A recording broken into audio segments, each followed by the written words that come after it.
后来乡亲啊，继续来看这件，这个外妈带着查某孙啊，讲要出去耍3天，但是已经1礼拜了，也未转来，家属是心肝火热。新北市一个外妈顶个月27号留2条，讲要带查某孙啊去嘉义，因为无手机啊，厝内底人无法度甲伊联络。虽然外妈有来敲公用电话来报平安，但是就是唔肯讲因伫啥物所在，敢若讲去阿里山佚佗。即摆要找到因唯一的线索，就是调通联的记录。但是法律有规定，若要调这通联记录，就要有人提出着告诉，所以家属只好来告这个阿嬷诱拐着囡仔，希望赶紧找到2妈孙啊。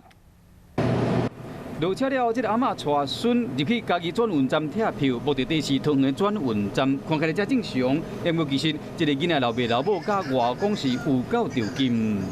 伊讲要带出去佚佗3天啦，即已经1礼拜，你拢无转过，也无消息，大家拢会烦恼啊。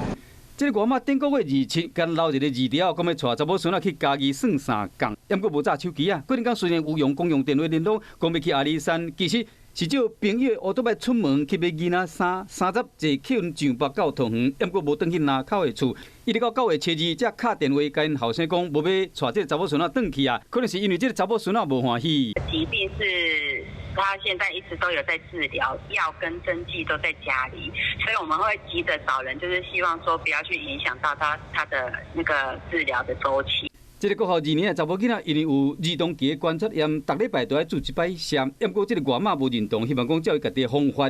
本来这个外妈是来替产后查某囝带囡仔，却因为理念未合，妈孙仔常常煞失去联络。做老母的烦恼讲，因查某囝的脚头尾会变形。